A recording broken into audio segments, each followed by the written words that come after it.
नमस्कार मैं मजिद बंधुসকল बलगते चाওক আজি সন্ধিয়াৰ 7টা গুৰুত্বপূৰ্ণ খবৰ। প্ৰথমটো খবৰ, চৰকাৰী মাটিত ঘৰ সাজি থকা সকল সাৱধান, ভাঙি দিয়া হ'ব চৰকাৰী ভূমিত বাস কৰা লোকসকলৰ ঘৰ। তিনিমহলীয়া অট্টালিকাও ভাঙি দিয়া হ'ব বুলডোজাৰেৰে। ৰাজ্যত পুনৰ চলিছে হিমন্ত চৰকাৰৰ বুলডোজাৰ। চৰকাৰী মাটিত ঘৰ সাজি থকা সকল সাৱধান, প্ৰশাসনে উচ্ছেদ কৰিব চৰকাৰী ভূমিত বাস কৰা লোকসকলৰ ঘৰ। তিনিমহলীয়া অট্টালিকাও ভাঙি দিয়া হ'ব বুলডোজাৰেৰে। গুৱাহাটীৰ শ বিঘা ভূমিত এইবাৰ প্ৰশাসনে চলাইছে বৃহৎ উচ্ছেদ অভিযান। জাননী দিয়াৰ পাছতো ঠাই এৰি নিদিয়াত চলিছে বুলডোজাৰ। গুৱাহাটীৰ উলুবাৰী বিৰুবাৰীত চলিল প্ৰশাসনৰ উচ্ছেদ অভিযান। চৰকাৰী ভূমি বেদখলকাৰীৰ গৃহত প্ৰশাসনৰ বুলডোজাৰ চলিছে। প্ৰশাসনে এফালৰ পৰা উচ্ছেদ কৰিছে বাসগৃহসমূহ। বিৰুবাৰীত থকা ট্ৰাংক ফেক্টৰীতো প্ৰশাসনে চলাইছে বুলডোজাৰ। উল্লেখযোগ্য যে 25 দিনৰ পূৰ্বে জাননী পঠিয়াইছিল বেদখলকাৰীলৈ। 69টা পৰিয়ালৰ ভিতৰত 45টা পৰিয়ালে আবেদন কৰিছিল গুৱাহাটী উচ্চ ন্যায়ালয়ত। আৰু বৃহস্পতিবাৰে অন্তিমখন জাননী প্ৰেৰণ কৰাৰ পিছতে এই উচ্ছেদ অভিযান চলোৱা হৈছে গুৱাহাটীত। পৰৱৰ্তী খবৰ, 517 টকাত 517 বিঘা মাটি দিয়া হৈছে টাটা ছেমি কণ্ডাক্টৰক। বিধানসভাত উন্মোচিত হ'ল ছেমি কণ্ডাক্টৰৰ প্ৰকৃত স্বৰূপ। বিধায়ক অখিল গগৈৰ প্ৰশ্নৰ উত্তৰত পোহৰলৈ আহিছে এই বিস্ফোৰক তথ্য।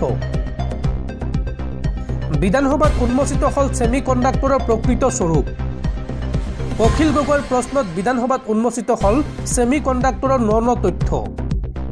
ছেমি কণ্ডাক্টৰ প্ৰকল্পৰ নামত আবণ্টন দিয়া হৈছে 517.27 বিঘা মাটি। 517 টকাৰ বিপৰীতে আবণ্টন দিয়া হৈছে 517.27 বিঘা মাটি, অৰ্থাৎ 1 টকাত দিয়া হৈছে 1 বিঘা মাটি। মাটিৰ উপৰিও টাটাই লাভ কৰিছে বৃহৎ পৰিমাণৰ ৰাজসাহায্য। কেন্দ্ৰীয় চৰকাৰৰ তৰফৰ পৰা টাটাই লাভ কৰিছে 50% ৰাজসাহায্য আৰু ৰাজ্য চৰকাৰে টাটাক প্ৰদান কৰিছে 25% ৰাজসাহায্য। ইলিজিবল কেপিটেল ইনভেষ্টমেণ্টৰ ওপৰত প্ৰদান কৰা হৈছে এই ৰাজসাহায্য। অখিল গগৈৰ প্ৰশ্নৰ উত্তৰত বিধানসভাত উন্মোচিত হৈছে এই তথ্য। পৰৱৰ্তী খবৰ, ৰাজ্যত পুনৰ ভয়ংকৰ হত্যাকাণ্ড। এইবাৰ প্ৰণৱজ্যোতি বৰা নামৰ এইগৰাকী 35 বছৰীয়া যুৱকক হত্যা দুৰ্বৃত্তৰ। নিশা বিয়া খাবলৈ যোৱা যুৱকজনক হত্যা দুৰ্বৃত্তৰ। আৰু এই ঘটনাক লৈ পুৰণি গুদামত তীব্ৰ চাঞ্চল্য। ৰাজ্যত পুনৰ চাঞ্চল্যকৰ হত্যাকাণ্ড। প্ৰায় 35 বছৰীয়া যুৱক প্ৰণৱজ্যোতি বৰাৰ সৈতে ভয়ংকৰ ঘটনা। নগাঁৱৰ পুৰণি গুদামৰ মুৰাণীত সংঘটিত হৈছে এই লোমহৰ্ষক হত্যাকাণ্ড। চুবুৰীয়াৰ এঘৰৰ চোতালত উদ্ধাৰ হৈছে প্ৰণৱজ্যোতিৰ মৃতদেহ। অচিনাক্ত লোকে হত্যা কৰি পেলাই থৈ যোৱাৰ সন্দেহ। নিশা এখন বিয়া খাই অহাৰ পিছতেই এই হত্যাকাণ্ডৰ সন্দেহ ৰাইজৰ। ঘটনাস্থলীত উপস্থিত হৈছে চামগুৰি আৰু পুৰণি গুদাম আৰক্ষী আৰম্ভ কৰিছে তদন্ত। দৰ্শকসকল, আৰু বহুতো গুৰুত্বপূৰ্ণ খবৰ আছে। তাৰ আগতে আপোনাক জনাওঁ যে যদি আপুনি এতিয়ালৈকে এইটো ভিডিঅ'ত লাইক কৰা নাই তেন্তে এতিয়াই ভিডিঅ'টোত লাইক কৰি দিয়ক। আৰু এনেকুৱা ধৰণৰ ভিডিঅ'সমূহ নিতৌ চাবলৈ চেনেলটো ছাবস্ক্ৰাইব কৰি কাষত থকা বেল আইকনটো প্ৰেছ কৰি ৰাখক। পৰৱৰ্তী খবৰ, বিশ্বত পুনৰ আৰম্ভ হৈছে আন এক যুদ্ধ। এইবাৰ মুছলমান দেশ চিৰিয়াত ভয়ংকৰ গৃহযুদ্ধৰ ঘটনা। এই ঘটনাত কমেও 70 জন লোকৰ মৃত্যু হৈছে। ৰমজান মাহৰ মাজতেই গাজা সদৃশ পৰিৱেশ এইবাৰ চিৰিয়াত। পবিত্ৰ ৰমজানৰ মাজতে মুছলমান প্ৰধান ৰাষ্ট্ৰত গৃহযুদ্ধ। পূৰ্বৰ ৰাষ্ট্ৰপতিৰ সমৰ্থক আৰু চৰকাৰৰ সুৰক্ষাকৰ্মীৰ মাজত সংঘাত। ভয়ংকৰ যুদ্ধত কমেও 70 জন লোকৰ মৃত্যু হোৱাৰ খবৰ আহিছে। এই ঘটনাত আন কেইবাজনো গুৰুতৰভাৱে আঘাতপ্ৰাপ্ত হৈছে। প্ৰচণ্ড গুলীয়াগুলী ৰকেট নিক্ষেপ উভয় পক্ষৰ মাজত। মুছলমান দেশ চিৰিয়াত নিশা ব্যাপক হিংসাত্মক ঘটনা। চিৰিয়াৰ সীমান্তত প্ৰৱেশ কৰিছে তুৰস্কৰ সেনাই। বৃহৎ টেংকাৰ লৈ চিৰিয়াৰ সীমান্তত প্ৰৱেশ কৰিছে তুৰস্কৰ সেনা। আৰু সমুখ সমৰত বছৰ অল অছদ আৰু আবু মহম্মদ আল জুলালিৰ গোট। আৰু এই ঘটনাক লৈ এতিয়া সমগ্ৰ বিশ্বজুৰি চৰ্চা। পৰৱৰ্তী খবৰ, অসমলৈ আহি আছে কেন্দ্ৰীয় গৃহমন্ত্ৰী অমিত শ্বাহ।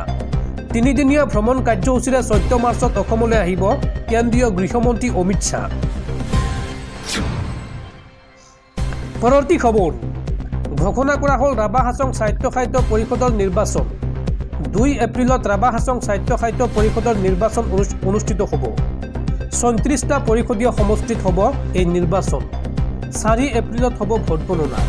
15 মাৰ্চত মনোনয়ন পত্ৰ দাখিলৰ অন্তিম দিন আৰু 19 মাৰ্চ হৈছে মনোনয়ন পত্ৰ প্ৰত্যাহাৰৰ অন্তিমটো দিন। পৰৱৰ্তী খবৰ, সাৱধান গুৱাহাটীবাসী। গুৱাহাটীত অত্যাধিক হাৰত বৃদ্ধি পাইছে বায়ু প্ৰদূষণৰ মাত্ৰা। দিল্লীতকৈও বৃদ্ধি হৈছে গুৱাহাটীৰ AQIৰ মাত্ৰা। গুৱাহাটীত AQIৰ বৰ্তমান মান হৈছে 153 আৰু দিল্লীত হৈছে 137। বিশ্বৰ সৰ্বাধিক বায়ু প্ৰদূষিতৰ তালিকাত 39 সংখ্যক স্থানত আছে গুৱাহাটী মহানগৰী। পৰৱৰ্তী খবৰ, পুনৰ ঋণ ল'ব হিমন্ত চৰকাৰে। 11 মাৰ্চত পুনৰ 900 কোটি টকাৰ ঋণ ল'ব অসম চৰকাৰে। উল্লেখযোগ্য যে বিগত 4 মাৰ্চত লৈছিল 900 কোটি টকাৰ ঋণ আৰু একেটা মাহতে পুনৰবাৰ 11 মাৰ্চত 900 কোটি টকাৰ ঋণ ল'ব অসম চৰকাৰে। পৰৱৰ্তী খবৰ, গুৱাহাটীৰ ক্ৰাইম ব্ৰাঞ্চত উপস্থিত বিতৰ্কিত ইউটিউবাৰ ৰণবীৰ এলাহাবাদীয়া। আৰক্ষীয়ে কটকটীয়া নিৰাপত্তা বেষ্টনীৰে ক্ৰাইম ব্ৰাঞ্চলৈ লৈ যায় ৰণবীৰক আৰু ইয়াতেই অসম আৰক্ষীৰ শীৰ্ষ বিষয়াই সোধপোছ কৰিব ইউটিউবাৰগৰাকীক। উল্লেখযোগ্য যে পিতৃ মাতৃ সন্দৰ্ভত এটা অনুষ্ঠানত বিতৰ্কিত মন্তব্য কৰিছিল এইগৰাকী ইউটিউবাৰে আৰু তাৰ পিছতে অসম আৰক্ষীৰ ক্ৰাইম ব্ৰাঞ্চত ৰুজু হৈছিল গোচৰ আৰু সেই গোচৰ সন্দৰ্ভত আজি ক্ৰাইম ব্ৰাঞ্চত হাজিৰ হৈছে ইউটিউবাৰ ৰণবীৰ এলাহাবাদীয়া। পৰৱৰ্তী খবৰ, বহিৰ্ৰাজ্যৰ পৰা আমদানি কৰা মাছক লৈ গুৱাহাটী উচ্চ ন্যায়ালয়ৰ গুৰুত্বপূৰ্ণ নিৰ্দেশনা। ফৰ্মেল ডিহাইডযুক্ত চালানী মাছ পৰীক্ষা কৰিবলৈ ৰাজ্য চৰকাৰক নিৰ্দেশ গুৱাহাটী হাইকোৰ্টৰ। হাছিবুৰ ৰহমান নামৰ এজন লোকে দাখিল কৰা PILৰ শুনানি গ্ৰহণ কৰি এই নিৰ্দেশ দিয়ে গুৱাহাটী হাইকোৰ্টে। চালানী মাছৰ সঠিক পৰীক্ষণৰ বাবে প্ৰস্তুত কৰা SOP পালন কৰাৰ নিৰ্দেশ দিয়ে গুৱাহাটী উচ্চ ন্যায়ালয়ে আৰু লগতে ৰাজ্য চৰকাৰে প্ৰস্তুত কৰা SOPখন আখৰে আখৰে পালন কৰাৰ নিৰ্দেশ দিয়ে গুৱাহাটী উচ্চ ন্যায়ালয়ে। পৰৱৰ্তী খবৰ, বুলডোজাৰেৰে ঘৰ ভঙাসকলৰ ঘৰ নিৰ্মাণ কৰি দিব লাগিব ৰাজ্য চৰকাৰে। এই সন্দৰ্ভত উচ্চতম ন্যায়ালয়ৰ কঠোৰ নিৰ্দেশনা। বুলডোজাৰেৰে ঘৰ ভাঙি দিয়াক লৈ চৰকাৰক ভৰ্ৎসনা দেশৰ সৰ্বোচ্চ ন্যায়ালয়ৰ।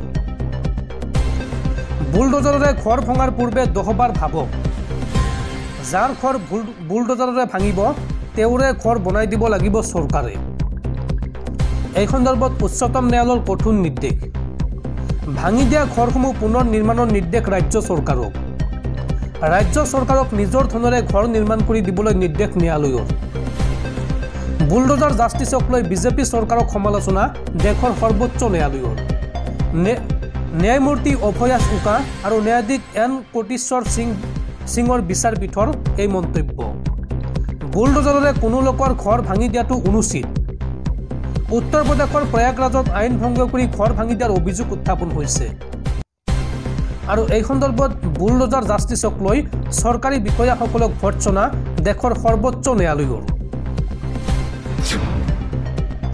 পৰৱৰ্তী খবৰ, অবৈধ অনুপ্ৰৱেশকাৰীক বিতাড়িত কৰিবলৈ সামৰিক বিমানৰ ব্যৱহাৰ বন্ধ কৰিলে আমেৰিকাৰ ৰাষ্ট্ৰপতি ডোনাল্ড ট্ৰাম্পে, কিয়নো সামৰিক বিমানত খৰচ বহুত, যাৰ বাবে এই সিদ্ধান্ত গ্ৰহণ কৰিছে মাৰ্কিন ৰাষ্ট্ৰপতি ডোনাল্ড ট্ৰাম্পে। ডোনাল্ড ট্ৰাম্পৰ প্ৰশাসনে আমেৰিকাৰ পৰা অবৈধ অনুপ্ৰৱেশকাৰীক বিতাড়িত কৰিবলৈ সামৰিক বিমান ব্যৱহাৰ কৰাটো সাময়িকভাৱে বন্ধ কৰি দিছে। 1 মাৰ্চত অবৈধ অনুপ্ৰৱেশকাৰী কঢ়িয়াই অনা সামৰিক বিমান আমেৰিকাৰ পৰা ৰাওনা হয় আৰু তাৰ পাছৰ পৰা অবৈধ অনুপ্ৰৱেশকাৰীক বিতাড়িত কৰিবলৈ পেণ্টাগনৰ আন কোনো বিমান ব্যৱহাৰ কৰা হোৱা নাই। বৰ্তমান এই সন্দৰ্ভত কোনো সামৰিক বিমানৰ কোনো পূৰ্ব নিৰ্ধাৰিত সময়সূচী নাই। চৰকাৰী সূত্ৰৰ পৰা পোৱা তথ্যৰ ভিত্তিত আমেৰিকাৰ সংবাদ মাধ্যম ৱাল ষ্ট্ৰীট জাৰ্নেলে প্ৰকাশ কৰা তথ্য অনুসৰি এই সিদ্ধান্ত বাতিল কৰা হৈছে বা এই সিদ্ধান্ত লোৱা হৈছে কাৰণ সামৰিক বিমানেৰে অবৈধ অনুপ্ৰৱেশকাৰীক নিজৰ দেশলৈ ঘূৰাই পঠোৱাৰ প্ৰক্ৰিয়াটো ব্যয়বহুল। দ্বিতীয়বাৰৰ বাবে ৰাষ্ট্ৰপতি হোৱাৰ পাছত ডোনাল্ড ট্ৰাম্পে আমেৰিকাৰ পৰা অবৈধ অনুপ্ৰৱেশকাৰীক বিতাড়িত কৰাৰ উদ্যোগ লৈছে।